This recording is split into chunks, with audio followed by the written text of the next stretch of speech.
My name is Navyo Gill. I'm a professor in the history department and one of the committee members for today's conference, When We Speak, Sex, Power, and the Me2 Movement. So if you've been here in the previous sessions, you kind of know what's going on. If this is the first session you're attending, welcome. It's the last but not the least. The title of our session is called, it's Looking Forward, the Future of the Me2 Movement. We're very fortunate to have two excellent speakers. I'm going to introduce them in turn. They're going to speak for about 20 minutes. We're going to then have a brief question and answer session. And then Professor Judy Bernstein is going to have concluding remarks at the end. So first we have Mariam Durrani. She is an assistant professor of anthropology at Hamilton College. She earned her PhD in anthropology and education from the University of Pennsylvania. Her research explores the category of Muslim in contemporary politics and media, the gendered lives of Muslim youth in higher education, the politics of migration, and neoliberalism and its institutions. The title of her talk today is The Paradox of #MeToo, When Hashtags Are Not Enough.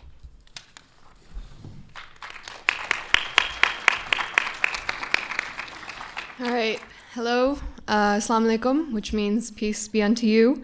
Thank you very much for inviting me. I'm really excited to be here, and it's been a really fantastic day so far. Thank you to Dean Rabbit, Dean Davis, to the organizing committee, and to my fellow speakers. Really fantastic, and also thank you so much for your hospitality. It's been fantastic. The food was really good at lunch. Thank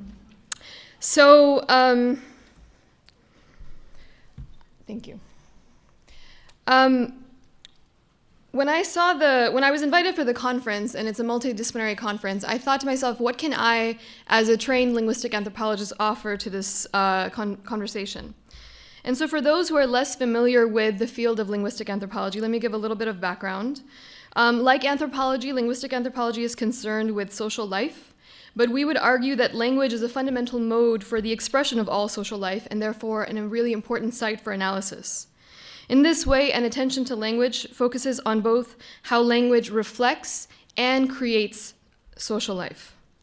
Therefore, questions of power always require an attention to how language is being used for different effects. And here we're focusing on the language of the #MeToo movement, specifically as an online set of communicative acts. So reformulating the conference questions, my talk is asking, how can we understand this discursive formation of power in the #MeToo movement, and also think about the limits of this power of hashtag movements? Because there is so much to talk about on this topic, I could go on for much longer than 20 minutes. I'm going to focus in on 4 frames of analysis, which is another mode of doing anthropological analysis by focusing in on something and thinking about how, what that frame allows you to see. So the first frame is thinking about Me Too as the second part of an adjacency pair. In linguistics, an adjacency pair is an example of how to think about conversational turn-taking, and it's comprised of 2 utterances by 2 speakers, the second pair part as a response to the first pair part. It can be something like a call and response where a child calls for her mother, "Mom," and the mom replies, "Yes." It can be a greeting in response to another greeting. Linguists argue that there is a cooperative principle for how effective communication is achieved between these 2 pair parts. But as a linguistic anthropologist, we know that these kinds of statements are culturally situated. For women and men sharing a story of personal trauma, this has not been thought to be a traditional adjacency pair part where the speaker who is sharing the story expects that the listener is going to act cooperatively and accept what he or she is trying to say. In fact, women have been socialized to think that sharing their stories of trauma publicly is not going to be believed, and so therefore there has been a tendency not to share. Adjacency pairs in this way are still conforming to certain kinds of gender norms in society. But in 1997, when Tarana Burke, the founder of the Me2 movement, explained that she was sitting across from a 13-year-old girl who was telling a traumatic story about how she had experienced sexual abuse. As the young girl was explaining her experience, Ms. Burke says that she was left speechless, but that's the moment where she decided to speak and to say, "Me too." And that's where the campaign started originally. So what I want to point out here is that first, Me Too was originally the second pair part to a personal revelation of sexual trauma. And because it was an extremely emotional, difficult social interaction, the second pair part is an unexpected adjacency pair component. The power of Burke saying Me Too pushes against the cultural norm of what people think will happen when a girl shares her story of sexual violence, which is often disbelief or denial. Instead, Burke is saying, I believe you because it happened to me too. To transition to thinking more about Me Too in digital communication, I'm drawing on the work of anthropologists Yarimar Bonilla and Jonathan Rosa, who have written a masterful analysis on how to study hashtags. In their article, which focuses on the hashtag Ferguson, they offer what's called hashtag ethnography as a method to study social media as a site for linguistic and semiotic analysis. So let's think about hashtags. What's their function on Twitter? Hashtags were designed as an indexing system in order to allow for the quick retrieval and ordering of tweets. But Bonilla and Rosa explain that hashtags allow users to performatively frame what these tweets are really about. So I'll talk about this more in a minute, but when thinking about Me Too as something that emerges out of a one-on-one interactional frame or an in-person interactional frame to a digital frame, we have to think about how the participant framework changes from people who are facing each other in real life to people who are speaking into this void on social media. And specifically for women whose revelations about sexual trauma have not been taken seriously, are now allowing this movement to create a sense of solidarity, allow women to share insights with each other, and most importantly, to feel connected, to feel seen, to feel visible. Hashtags can also serve the purpose of filtering and reducing the noise of Twitter into a smaller slice, which can sometimes produce a distorting effect. One way that this happens for hashtag MeToo is that when the hashtag is operationalized as a method to delegitimize the structural nature of gender-based violence, which I'm going to talk about in a little bit. But basically what I want to establish here is that hashtags are a performative act of digital communication. So now turning to specifically hashtag MeToo, and on the left of the screen you have the original quote from Alyssa Milano that was done almost a little bit more than a year ago on 15th October 2017. And what I'm sharing here is also research that's been put together by Melissa Wood, a master's student at Tilburg University, who analyzed 226 tweets from that day, October 15, 2017. And think about that within the first 24 hours, Milano's Twitter post received over 32,000 likes and was retweeted 16,000 times, while the hashtag MeToo was tweeted nearly 500,000 times. I have a few screenshots on the right by women responding to Milano, including some political officials over there, Debbie Wasserman Schultz. Based on her sample set, Woods found that there were 7 performative functions that were evident in those tweets, 226 tweets, including promoting solidarity, assertions that this is just how it is, objections that sexual violence is unacceptable behavior in society, tweets of meta-activism pushing for a broader conversation, an opportunity to plug another event, and criticism. What this frame of hashtag MeToo as an adjacency pair part offers as it moves from oxygenated life to digital life is how the hashtag is able to build on the power of it being the second part of an atypical adjacency pair, and therefore becoming a powerful discursive formation with which to think about sexual trauma and violence in public, where this is typically not what we talk about. The next frame that I'm going to think about is how this hashtag campaign can be understood as a structure of feeling that emerged digitally. So right here on the right is a tweet from the user @LibyaLiberty, or Hend Amri, a Libyan-American social media activist, saying that we're going to get through this because there are no other options. When I saw this tweet, I felt compelled to retweet her sentiment, an example of a kind of affective commensurability across all the tweets that I had just gone over, the editorials that had been coming out, the protests that were going on, and to think that actually we will get through this and we will get through this together. As a survivor, I can relate. I too was feeling all kinds of stress, sadness, reliving difficult moments, feeling frustration, and feeling rage. How is it that we have to bear our pain publicly in order for it to be taken seriously? That there's no possibility to be heard but to show our most vulnerable self to the world, and then maybe, just maybe, we'll be taken seriously. And as a survivor, I also know that even though I was not able to report my rape that happened 20 years ago, I got through it because there was no other option. Another story to tell about this structure of feeling might begin on November 7th, 2016, when we all woke up to a country that elected, as Dr. Melvo said, that man, who has been accused by 22 women, at least 22 women, of sexual misconduct, and openly boasted about his sexual exploits. The kinds of sexist, misogynist remarks made during his election campaign seemed to set off a movement that culminated in January 2017 at the Women's March, which had over 500 women in DC alone. And then in October 2017, when actresses began to reveal that Harvey Weinstein had raped them, Alyssa Milano tweeted her call, and then once a video of Tarana Burke's Me2 speech from 2014 went viral, both women amplified each other around this hashtag movement. Following this, we had the second Women's March in January 2018, which included over 1.5 million protesters both in the US and abroad. According to Pew Research Center, the current number of tweets averaged to over 55,000 Me Too tweets per day. And there have been over 19 million tweets since October 2017. These numbers mark a moment where the grief and sadness experienced by so many had to turn into a kind of righteous anger and solidarity. If we're going to all feel this way, let's feel it together. Let's get through this together. Because hashtag MeToo was originally a response to a personal revelation, a narration of sexual trauma, there is a deeply affective component to this discursive formation. With these two words, I'm insisting that I can relate, I can connect, I have this knowledge with me too. I argue that this is a strikingly different kind of social media movement than thinking about other recent social media movements such as Black Lives Matter, Arab Spring, or even the Parkland shootings, and that it originated outside of social media, and so it originated in a very different kind of interactional frame. Rather, this hashtag emerged as an intense desire to connect, to create community, to express empathy and solidarity. The affective component of this discursive formation is where the power of it comes from.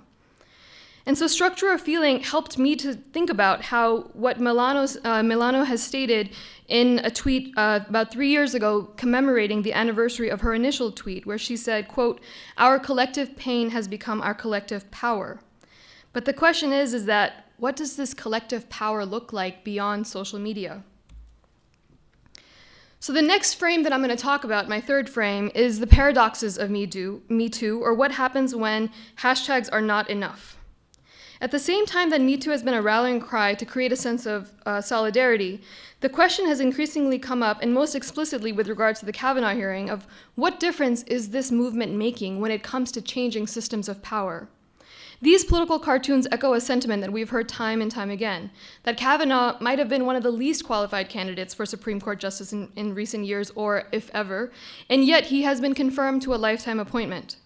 Dr. Ford bared her deepest vulnerabilities. Thousands of Americans have expressed disapproval of his nomination. Kavanaugh's own peers and colleagues disavowed him, and still he was confirmed. To think about this, I'm drawing now on a term conceived of by disability studies scholar Jay Dolmaj, a term retrofitting, where he thinks about how access to the built environment has been an exclusionary process. So retrofitting describes how a normal building is first designed, and only then are things added on for people with different kinds of abilities. These adaptations, also called accommodations or reasonable adjustments in legal discourse, are thus always an afterthought. They do not challenge the underlying assumptions behind the building's design, that it is based on only the lives, bodies, and minds of people without these different abilities. But this term is useful in not thinking only about built environments, but also our social and legal environments. Even though social media is a wildly popular and even powerful platform to bring people together, I would argue that's about as far as social media is able to go. Changing systems of power is not what hashtags have been designed for. As a technology company, Twitter is not thinking about how to use social movements that are emerging on its platform to bring about systemic transformation, but that's what we need. Similarly, I would argue that we are seeing the futility of looking for justice in legal and legislative systems that have long treated domestic violence, sexual violence, and other gender-based violence and discrimination as par for the course in an extremely patriarchal society. The confirmation of Brett Kavanaugh drives this point home. The system doesn't see Dr. Ford, Deborah Ramirez, and other women's accusations as sufficient evidence of his undesirability to become a judge and to decide on women's bodies in the highest court of law. Retrofitting is one way to think about why the legal system, as it currently stands, is not necessarily equipped to seriously address rape accusations or rape culture. Case after case, we see how there's something rotten in the system, and unless we understand and address that directly, we are not going to see the change that we need.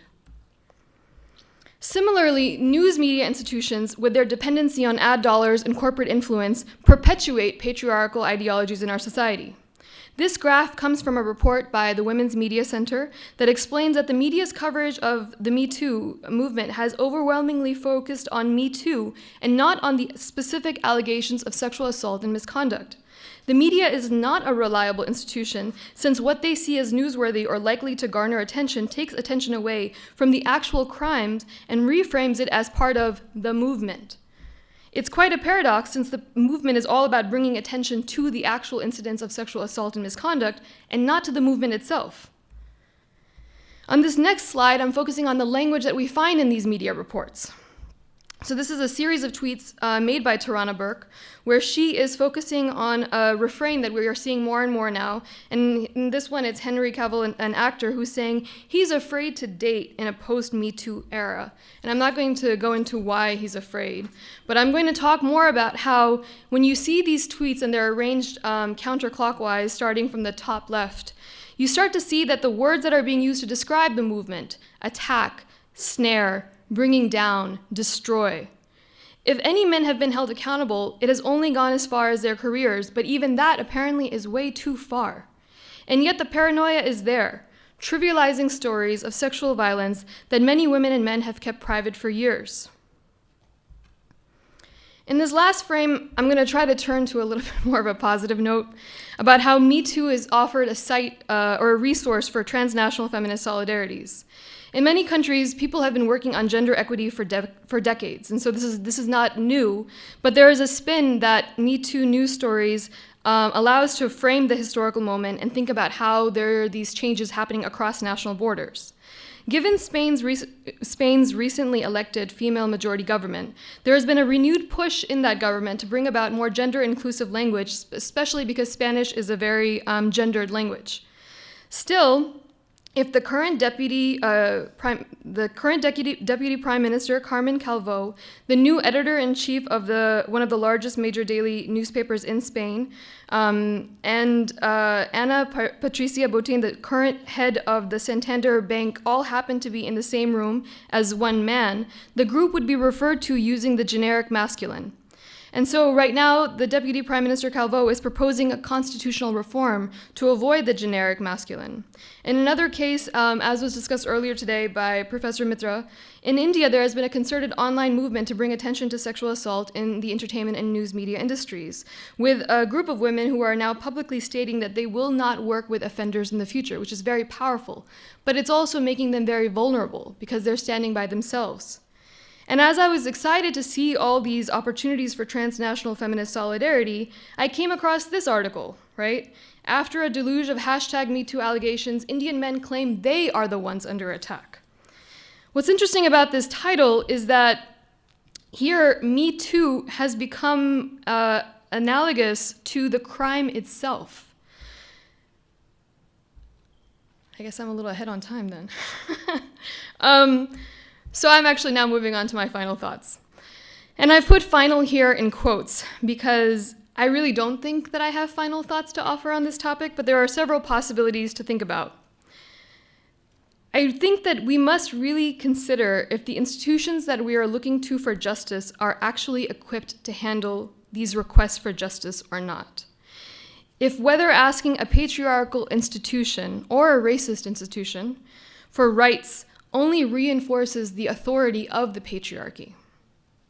And yet, I'm also left with the words of two great American thinkers, Zora Neale Hurston and Audre Lorde, who tell us that our silence will not protect us, and so we cannot be silent. We must speak back, but we need to think about who is listening, who is the audience, and if they're going to object to our request or respond with a second pair part that takes the request seriously. Thank you very much.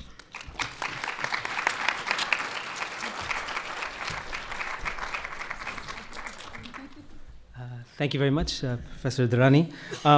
Speaking of hashtags, it just reminded me to, I know nobody's on their phones, everybody is paying attention fully, but if you happen to be on your phone, I assume you're tweeting this event. The hashtag to use for the event is #WhenWeSpeak. Yes, that's the hashtag. So use that just to sort of connect with other people having this conversation, #WhenWeSpeak. Our next speaker is Bianca Williams. She is an associate professor of anthropology at the Graduate Center, CUNY. She earned her PhD in anthropology from Duke University. Her research interests include Black women and happiness, race, gender, and emotional labor in higher education, feminist pedagogies, and Black feminist leadership studies. And fresh off the presses, her book has just been released this year. It's titled The Pursuit of Happiness, Black Women, Diasporic Dreams, and the Politics of Emotional Transnationalism. The title of her talk today is Race, Gender, and Healing. How will we know that #Me2 is a successful movement? Professor Williams.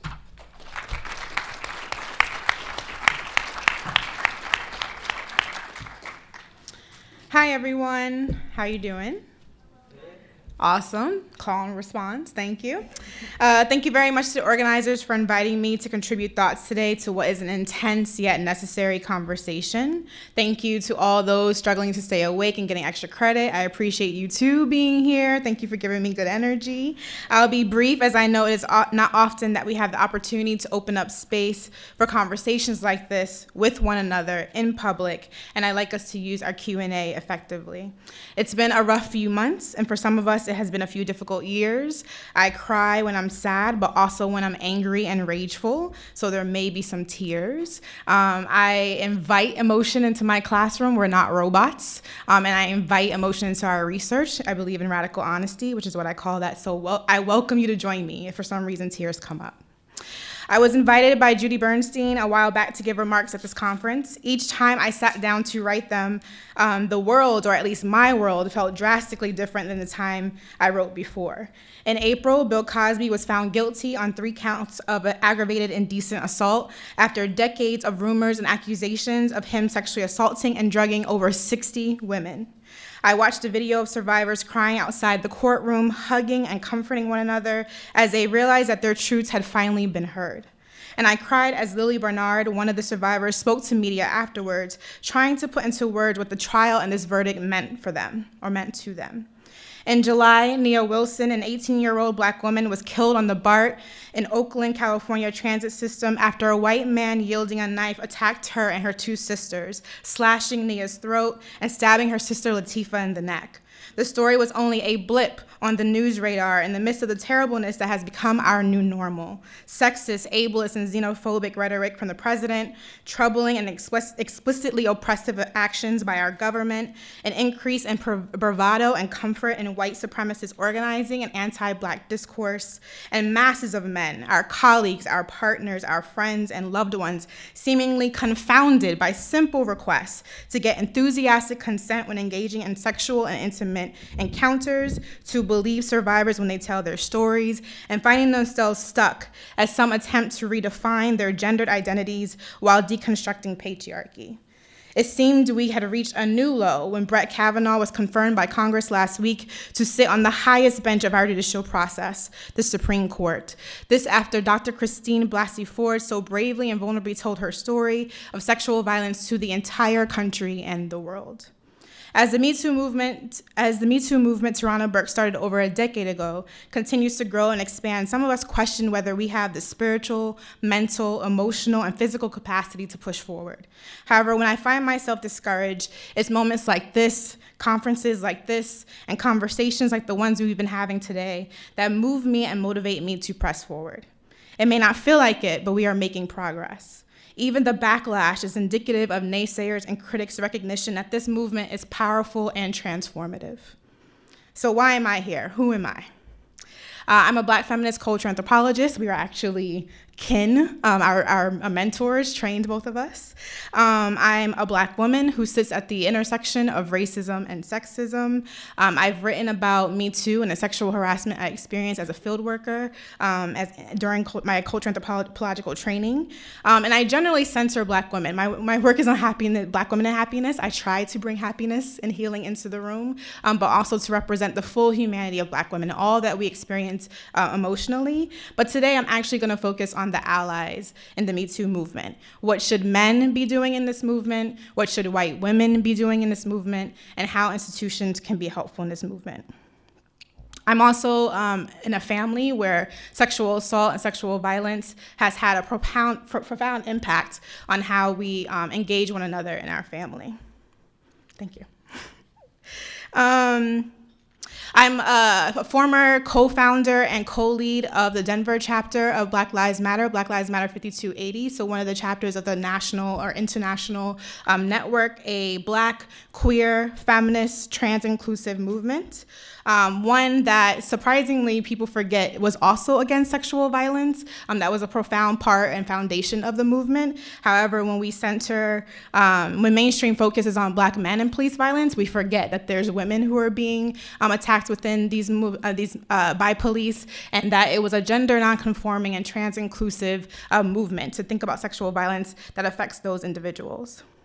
For Black lives to matter, for Black trans lives to matter, one must understand, recognize, and take seriously the threat of sexual violence and the ways it is used to systemically and systematically police, keep people oppressed, warn folks when they get out of line while attempting to be free, when they are transgressive, subversive, and resistant. And to be clear, we also understand that police are at the center of a lot of sexual violence that happens in Black communities, that not only are they killing Black folks in the streets, but they are also raping and sexually assaulting and sexually harassing a lot of the people that navigate those neighborhoods.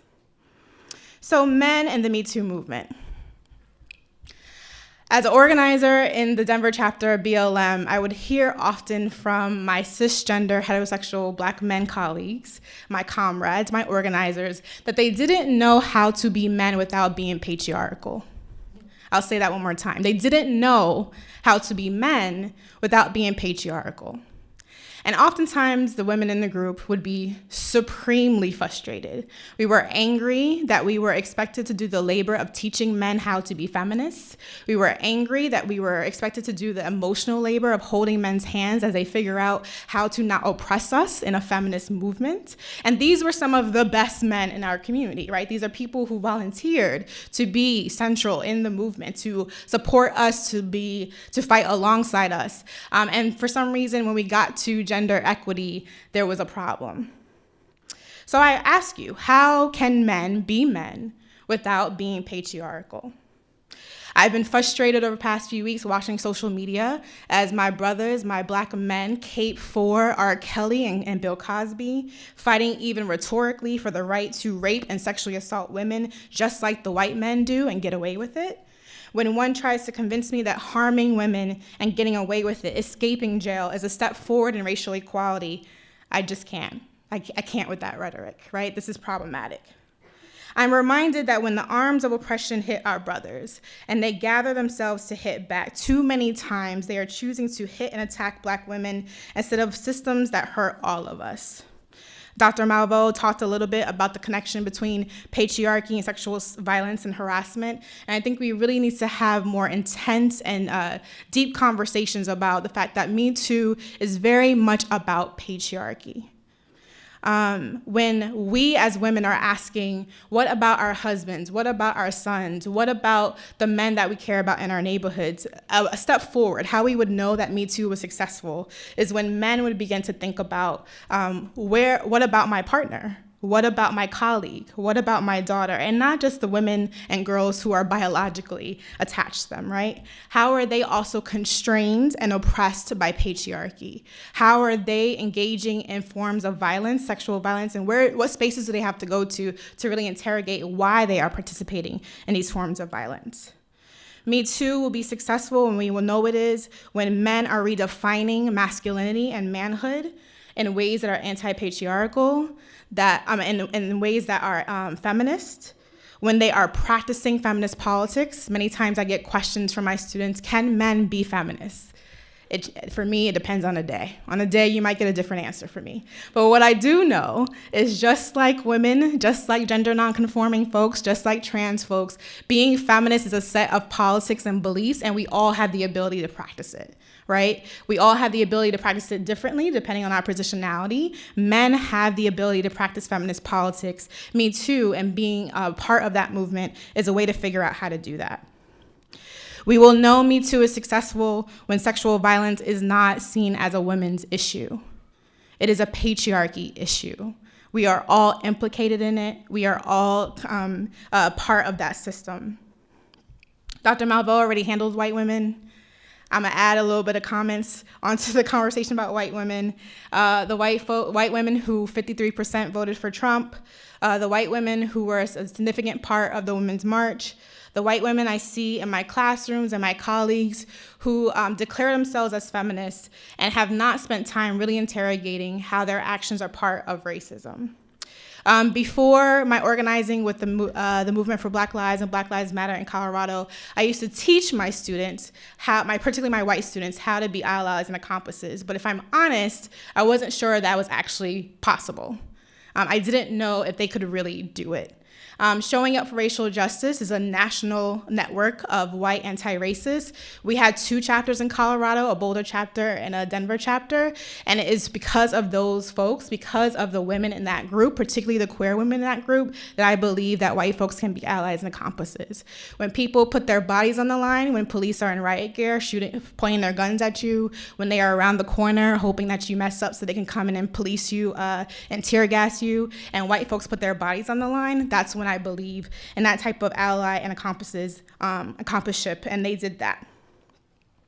So what if we will know the Me Too movement is successful when white women begin to think through how they can engage in a feminist project that is led by women of color?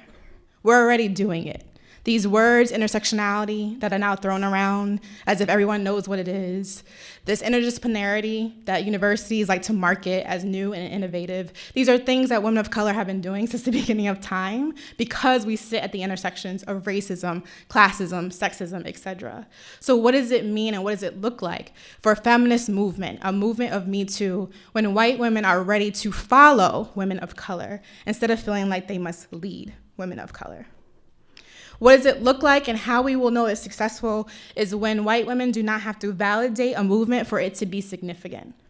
When women of color are telling their stories and it's just taken at face value that is important and significant. Institutions, Me Too, in the academy. We have not had that movement yet. We can ask some questions about why that's been. The academy, higher ed, universities, particularly traditionally white universities, are microcosms of the larger world. And you have heard some accusations raised every once in a while, but generally speaking, there has not been a massive Me Too movement in the academy. Like Mariam, I have a both-and approach to whether or not I think institutions can actually do anything in this movement. I think it is important that we try to formalize justice, that we try to bring institutions in the process of kind of rectifying the abuse and violence that has happened. And I also understand that these institutions were not created for me, that these spaces never envisioned that I, a Black woman, would be standing at the front of this room and talking to you. Right? The labor of my people created institutions like this, but I was never expected to actually participate in the creation and the perpetuation of knowledge that is created here. So for me to put faith in institutions to actually take care of me and bring justice to me is a complicated relationship. However, I know that long-term institutional systemic change cannot happen without these institutions. And so part of what I've been thinking through is when we think about things like transformative justice or restorative justice, which is what a lot of groups who believe in prison abolition, groups that do not believe that folks should go to jail, groups that do not believe that the carceral state is going to save us and bring us justice, they have been thinking through transformative justice and restorative justice. What are the processes that we have for holding folks in community when they do harm, when they engage in sexual abuse, and still holding them accountable, right? What does it look like on college campuses for people to be able to out their accusers, to tell the truth of their story, and still hold those those people here, right? What if expelling them is not the only or the most useful and effective way of dealing with it? What if firing professors is not the only and the most useful way of dealing with this abuse in higher ed institutions? So it's a both and. We need institutions, but also we need to figure out a way to hold people in community and accountable, because cultural change is actually what is necessary. And just by isolating folks or pushing them out of the community is not going to change the culture itself. I know that Me2 will be successful in higher ed and institutions like it when I am visible, heard, and affirmed. That does not mean that I am the Black demographic dot that is counted, that I am just part of the rainbow in the room but not actually listened to, but my experiences, my expertise, my voice is taken seriously. And I think if we center survivors in higher ed when we talk about what to do about sexual violence, sexual harassment, and actually validate the suggestions that they have for how to change the culture and change institutions, that's when we will know that Me2 has been successful. In some ways, the Me2 movement that Tarana Burke created has already experienced different forms of success. She created this movement that became a hashtag so that women of color in particular could not only be heard and seen and affirmed, but validated between one another. That if these institutions that are generally racist and white supremacist and capitalist never ever listened to our stories, we would at least know that other people who were like us understood what we were going through. Survivors, particularly women, have been telling their stories for over the past year. We have had an extensive and intense education about sexual violence and sexual harassment and survival and thrival nationally and internationally, and I call that a success. But movements like BLM and Me2 have centered the conversation around self-care, around joy, emotional justice, which is a phrase that Esther Arma uses to talk about the ways that we need to heal, that is not going to be brought on by policy or legislation, that is not going to be brought on by just access to resources, but how we can actually begin to heal and reach liberation through taking care of ourselves emotionally, collectively and individually.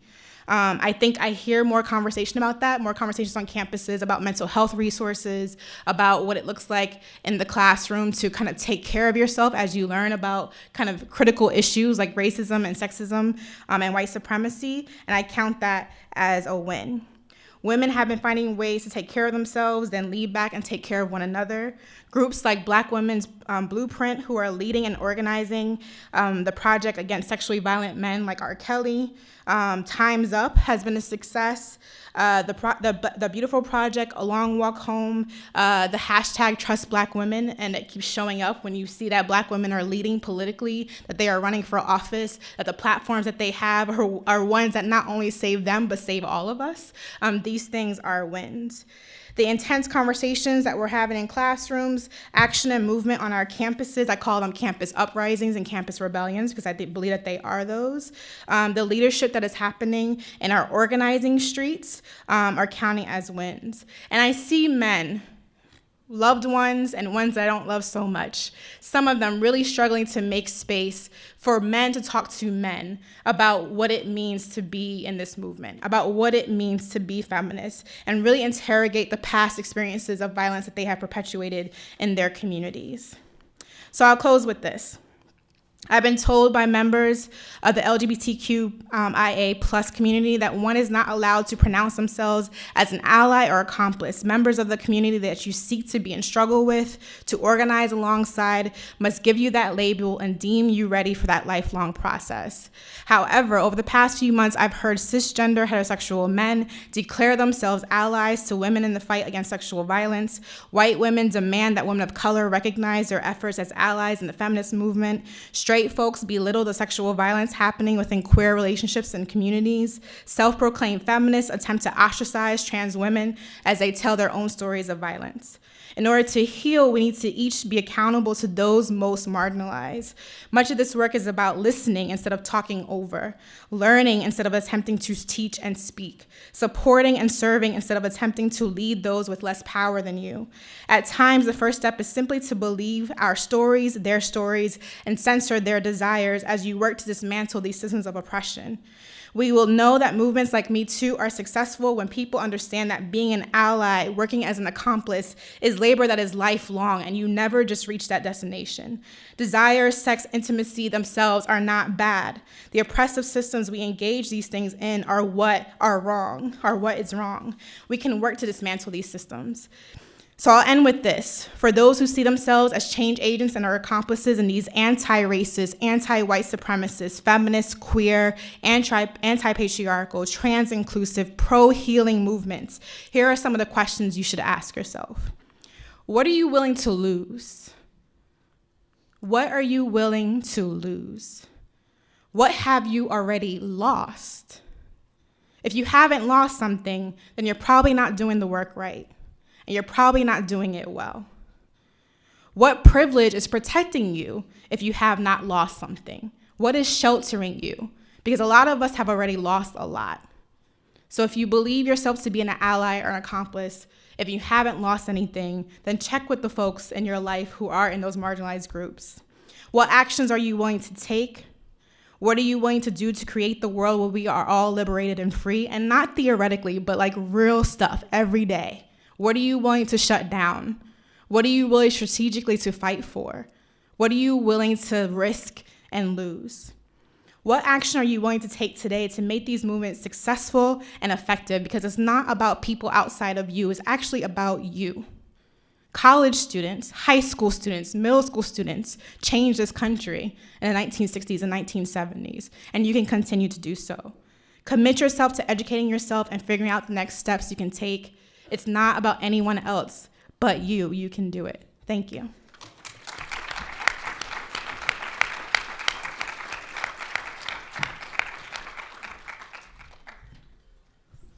Okay, let's take a deep breath. Let's think about all that's gone on. We actually have 15 or even 20 minutes for a discussion.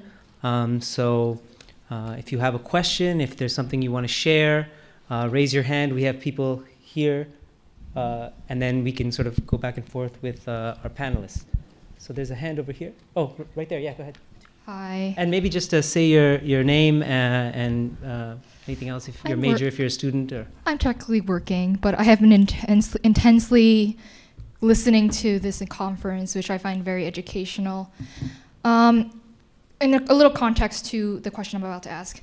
I recently, on the day of Kavanaugh's trial, I actually asked my boyfriend of recently, almost 4 years, which I had never thought to ask before, have you done something that made another person, woman, anyone, uncomfortable sexually? Mm-hmm. And he said there was one time, but he apologized afterwards, which I was really grateful to hear about.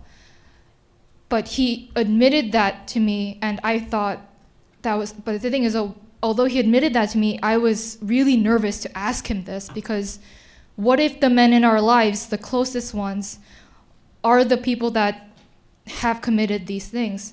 So my question is there because I feared asking this, is there a way to ask these types of questions to our peers, really, to our really closest peers, without seeming accusatory? What's your name? My name's Misol. I graduated. Miso, can you hear me? Yeah, I'm kind of loud. Okay, I'll speak louder. Thank you for that question. So I've also had the same experience in my life. I've been asking a lot of friends about how they have been, particularly after Aziz Ansari. There was like this moment where all my communities were kind of having a moment, and we were talking about, we were asking each other these questions. I think it would be useful for all the men in the room and all the men in our lives to ask themselves, to ask women that they talk to if they have experienced a moment where they did not enthusiastically say yes. And I would almost vouch that almost every single woman they know has engaged in some type of sexual encounter, particularly those who lost our virginity, without saying an enthusiastic yes. That's probably a pretty normal story. So how I kind of think about this is when I walk into the classroom and teach about race, sometimes there is a moment where the white students in the room are really trying hard not to be labeled racist. Like that's the worst thing you can be called, right? So they're like fighting it. So on day one, I say, what happens if we're just all racist? Let's just start there. We're all racist, now what? Like, let's get to the real work, right? So in some ways, while I understand it is really difficult for men to think through their encounters and realize that they have perpetuated violence, there's a way that I want to start at, yes, you all have. Now what? Like, what work can we get to? What healing can we get to? Where can I actually have you interrogate patriarchy? If by the tweets, the millions of tweets that Mariam has talked about, I'm gathering that almost 98% have, right? So what conversation, what tools do we need to have the conversation post the I have engaged in some form of violence? I think that story is important, but we need to get on the other side of that. And I think it shouldn't be on the women to ask those questions, right? The men in your lives, heterosexual or not, should be coming up and doing their own work and being honest and confessing to and talking to their family and their peers and telling us those stories instead of us having to ask about it. Because patriarchy means that labor becomes on us when we're the ones being marginalized and affected by it.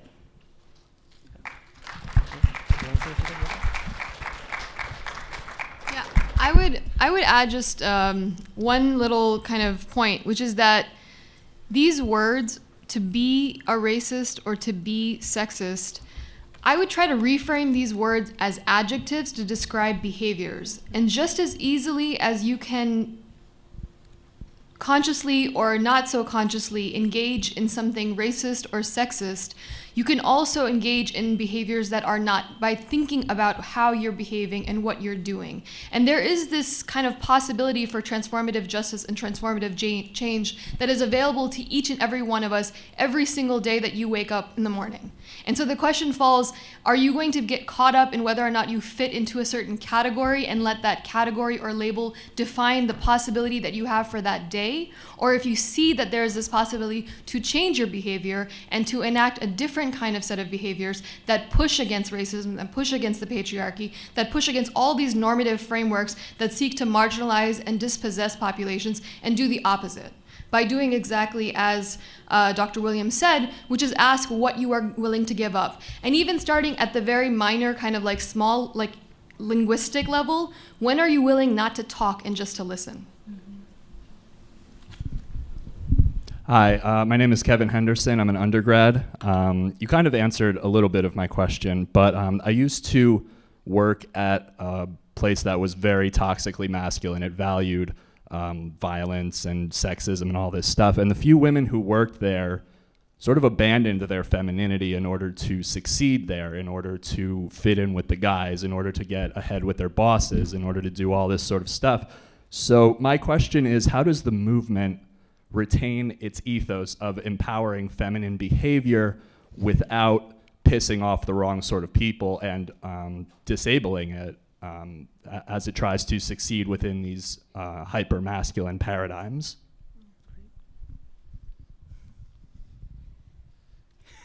Go ahead. Sorry. No, It's you're okay, good. no, good. I mean, I think I would go back to this idea that these are fluid constructs, right? And so they're resources that can be drawn on for different purposes. So it's not to say that performing masculinity or masculine behaviors is inherently problematic. It's not, all right? Masculinity and femininity are two kind of ways to think about gender. And then there's a way to think about, what if there was no gender?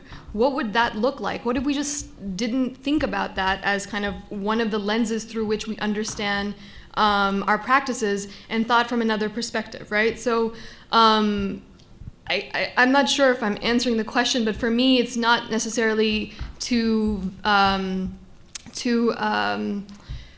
create a sense of like masculinity as bad or as wrong, but actually that there are moments where that is useful and there are moments where that is not as useful. But if you are working in a sexist environment, then it does limit the possibilities for femininity to be taken seriously, to be a strength, And femininity is a strength just the same way masculinity is. And so the kind of challenge for each of us is to figure out how to draw on these different gendered kind of behaviors as resources and not necessarily as violent enactments.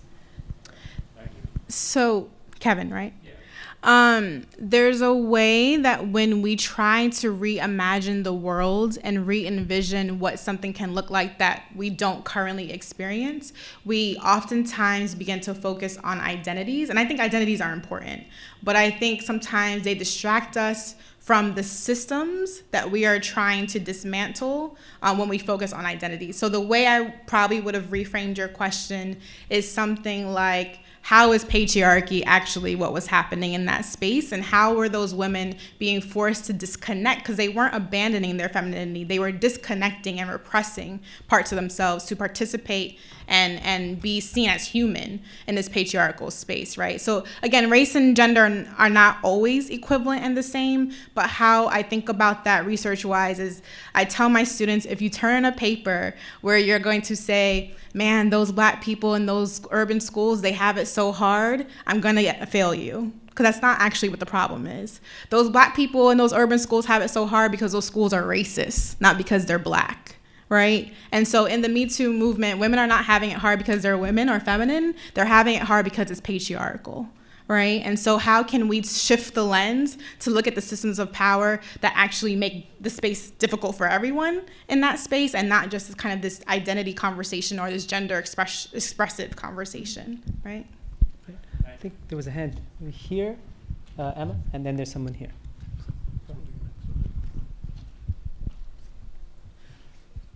All right. Okay. Never used the mic before. Hello, everyone. Your name? Sean. Sean. So how do we interact with these people who refuse to listen? Because there's a lot of people who refuse to listen, especially if they have power.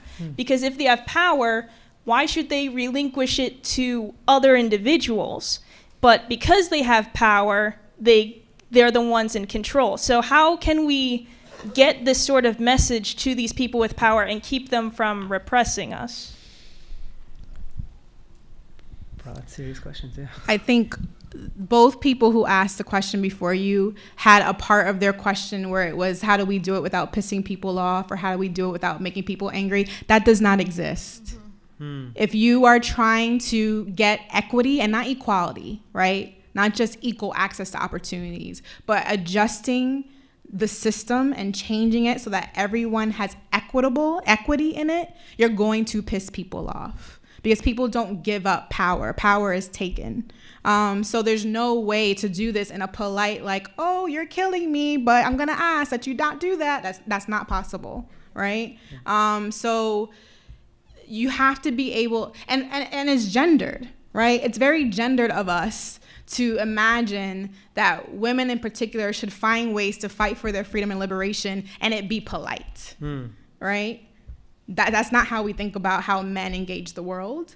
So I think it's time that we figure out how to create strategies and tools that allow us to make peace with the fact that people are gonna be angry and people are not going to listen, and you need to take it anyway, right? Part of what people think nonviolence is a very kind of touchy-feely way of doing organizing. Depending on the day, I change my mind about whether or not nonviolence is an effective strategy. But King teaches us that nonviolence was necessary because it created a drama that could not be ignored, right? That shutting down the streets, that putting a wrench into capitalism, that shutting down banks, all these things were created so that you couldn't ignore it. People are not going to listen to you kindly when you're telling them that they're racist or sexist or violent, right?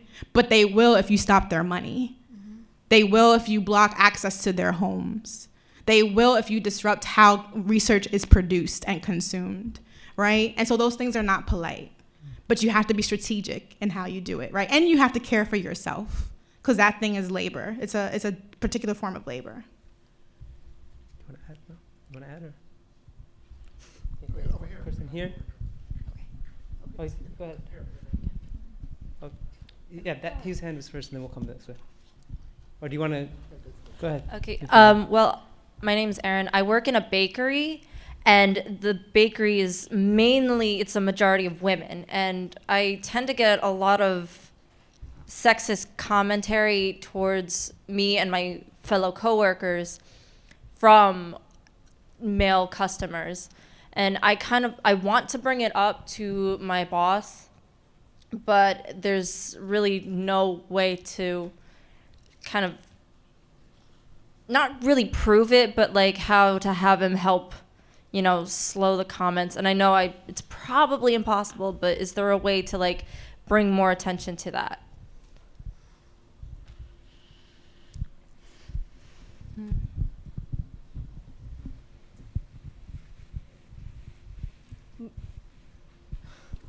I mean, it's a little difficult because of the lack of familiarity with the context. I wonder, practically speaking, sorry. I feel like it's a little difficult to think of a specific strategy because it's really important to kind of know the context in order to come up with something. I wonder if there's a way for there to be a sign out there that says that we do not tolerate certain kinds of behavior, but the thing is that these kinds of behaviors are not acknowledged or recognized as such, and that's the issue with that type of thing, especially for someone coming in from the outside. I mean, I can only speak to what it's like to be working in an environment where harassment and sexual misconduct is accepted. So the first job that I had out of college was at an engineering firm where I was regularly kind of singled out for being female, for being young, and therefore assumed to not be very competent. And I think that what I did was try to go through the typical kind of procedure, which is go to the HR and tell them that this has happened. And so the HR head had me, at that time, a 22-year-old woman sitting next to my boss who had said something inappropriate to me, who was in his 60s, retired Navy. And when it was told to him that he did this, he just did this ridiculous, "Oh, I'm so sorry." Oh. And this was apparently sufficient for the HR and for the other people sitting in the room, that he acknowledged his misconduct. And I was asked at that moment, do you accept this apology? And so the thing is that within these kinds of structures, as we've been talking about, in these kinds of institutional setups, it's very difficult to get justice, because what justice looks like for them is not actually what justice is supposed to look like for me. And so in that situation, I decided to leave. I quit. And I know that that is not possible for everyone dealing with this kind of a situation, but I think there are moments where you have to really assess if there is something that you can do, and if there isn't, if it is worth the kind of distress that you feel in those moments to stay. And I think that's a very kind of case by case decision, and I don't know a better answer than that. Sometimes the tough part about this work is that many times we are forced to do it alone, which makes it harder. But if you can find a way to bring your crew of folks who are working with you, and you all figure out strategies for supporting one another, it will be helpful. I think you can tell my personality, so I'm a little outspoken.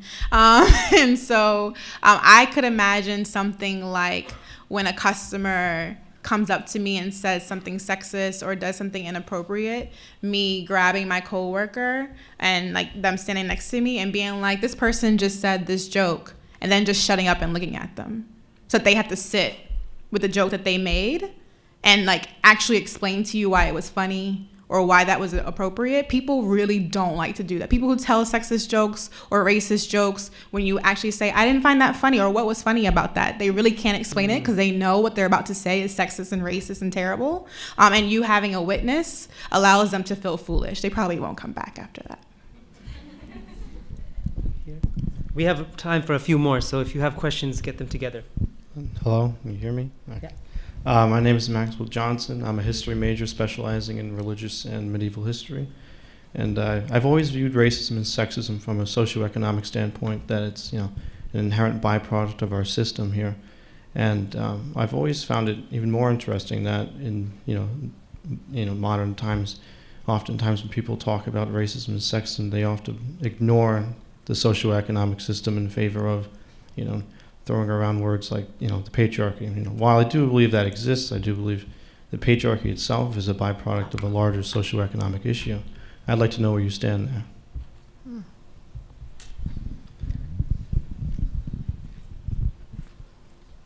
I feel like I'm talking a lot, so I was gonna... No, go ahead. You sure? Yeah, I might add at the end.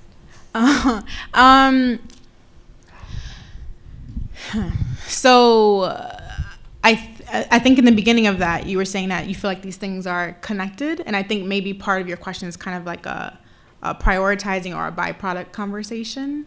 As a Black person and a Black woman in this country who understands what drives capitalism, it's really hard for me sometimes to disentangle these things, because if intersectionality was a religion, I'd probably be very much a believer in it, and that these things are always connected and always intertwined.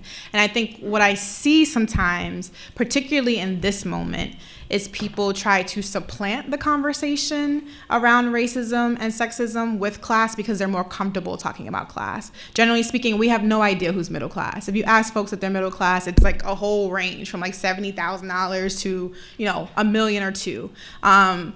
In this country, we don't have very good language, generally speaking, around class or socioeconomic status or even the cultures that come with middle classness. And so, at least in my experience, oftentimes that conversation is a distraction from actually getting at the power differentials that are connected to capitalism, that are connected to racism, that are connected to sexism. So when folks don't want to engage conversations around race and racism, I usually lean into that and figure that if we can figure out the anti-Blackness stuff and figure out the racism and sexism stuff, that eventually we will get to the class stuff. But I'm not an economist, so I'm biased in that particular thing. I see it as a distraction many times. Yeah, so I came up with an answer. So one of the things that I'm going to say is that our institutions, especially our academic institutions and our disciplinary institutions, have been organized in a particular way to play down questions around gender, race, specifically patriarchy. So there's a critique that for the purposes of analysis, we have these words. We have this word racism, we have this word class, we have this other word gender, we have this word patriarchy, and that these terms are going to then be able to explain social phenomena. But the thing about social phenomena is that it actually keeps happening in ways, and we have to come up with analytic frameworks to explain it. Historically, a lot of disciplines have not invested a lot of energy or interest for particular reasons in thinking about how it's intersectional, right? And so even discussions, for example, of the Atlantic slave trade does not really talk about race as if it didn't exist at that time and came to exist later when people started to push against racism. But that was a construction that was made in coordination with the accumulation of capital, where labor was just assumed to be available. And so therefore, the wealth that we see in terms of US influence in the world is not separate ever from these constructions of racism and capitalism, et cetera. And so I think that the more kind of time that one spends trying to seek out scholars who have historically not been given the platform within different disciplines, including in history, in economics, in political science, in anthropology, we start to see that actually there is a concerted effort to exclude these kinds of analyses, and that once you recognize that, then you have to go back and do your homework and find out, what do I not know about because I haven't experienced an educational system where these kinds of issues were seriously understood. And rather, the women's movement came up sometime in the 20th century, but women have been talking about these issues forever.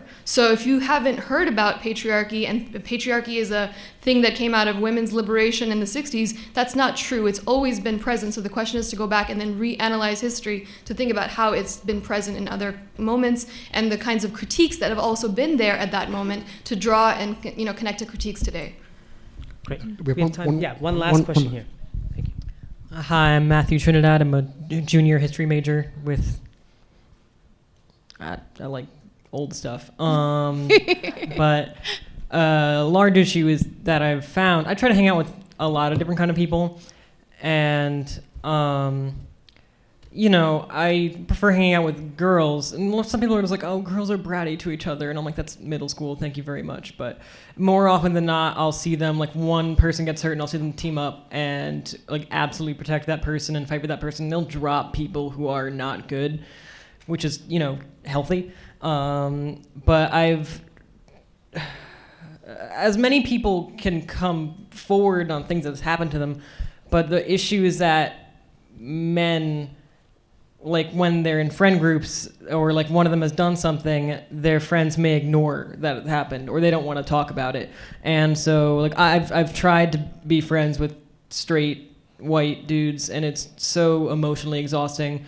And you know, one of them, the thing is, like, I'm fine, like, explaining stuff to people about, like, hey, this is why you should care to people. But the issue is when they don't want to listen to me. And I've tried, I tried to, like, be like, you know, this person's hurting someone, you need to stand up because it's not going to change. And they're like, it's not our business. It is not our business. Like, we stand with our own stuff. And, like, whenever they were hurt, they dealt with their own stuff. And so a large problem is this guys not talking about it and not addressing each other for their problems. And I wanted to know what you would say to combat that, because, you know, as much as, like, you can talk to a dude about stuff, is they'll just brush you off and you're like, oh, it's not important. Thank you. Yeah. Brief thoughts on that. I like dudes. They're good people. They sometimes engage in terrible behavior. I think part of what you're talking about is the labor of kind of educating folks when they are I think sometimes we talk about silence, shame, and stigma as if it's only gendered as feminine. And part of what you're talking about is what happens when men feel like they have to be silenced or quiet around even being a bystander to violence or seeing friends perpetuate violence or engage in violence. And so, one, I think it's important for us to understand that feminism is for everyone, and the silence that you're talking about that they experience is patriarchal, right? Is like really keeping them. There's folks like Jonathan Katz. There's groups like Men Can Stop Rape. There's quite a few men-centered organizations that engage in feminist politics that have actual toolkits online, if you Google it, where they teach men how to do the work that you're trying to do. And so, while again, I think it's important that we do it because they probably love and respect you, and even though they seem to ignore you, they're listening more than they probably would listen to me, right? I think it's important for us to do the work in our neighborhoods and our communities. It's sometimes the hardest to do the work there. But there's also groups who have been committing themselves to doing this organizationally, and they have toolkits where you can just, like, send the link and be like, can you please do some of this work yourself, right? We're not gonna get to liberation if only the folks who are marginalized are the ones doing the work, right? Quick thought? Just read a lot. I think that's honestly, like, my biggest thing that I've learned is, like, the more I want to engage with people, the more I need to come prepared for the conversation. In order to come prepared for the conversation, I need to do my homework and be able to address any kind of question that may come up and explain where that's coming from and why that's problematic without necessarily rooting it in the possibilities of that individual for life. Mm-hmm. And so it's like, this is what you're doing here, but you could do this because this is available to you. Okay, so we're not done yet, but first let's thank our extremely powerful and provocative speakers. And now some quick concluding remarks from Professor Judy Bernstein.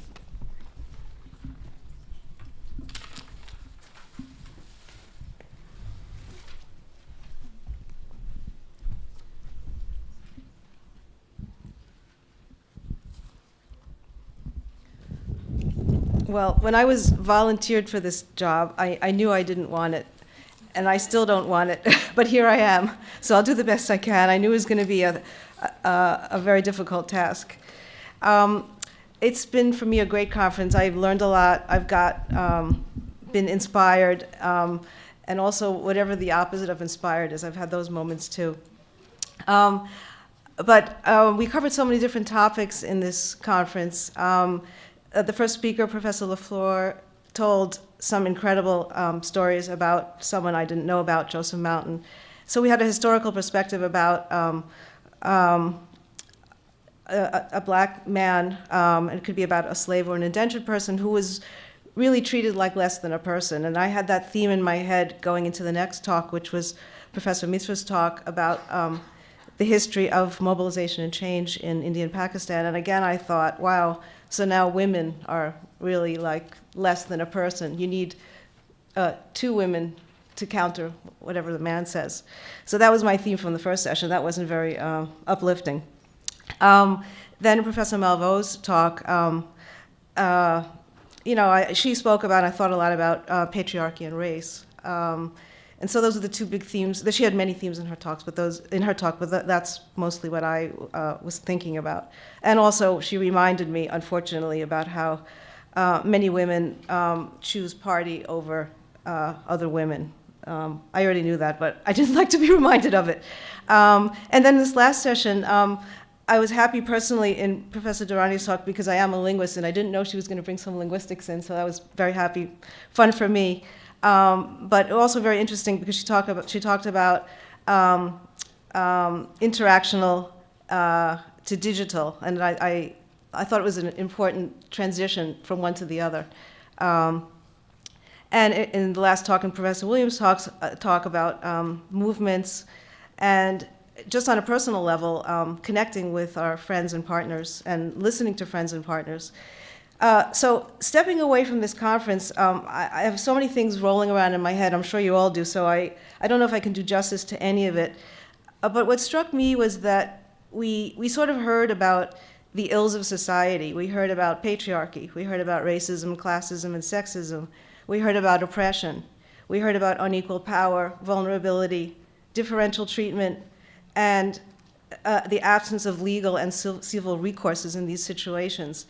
And I just thought about how these ills of society have manifested in sexual assault and violence, now a Me2 movement, but these ills of society lead to so many other problems. This is just one that we're addressing here, but we could take this whole package and apply it to something else, and it's never going to have a good outcome. So these are all ills that we need to combat on every level.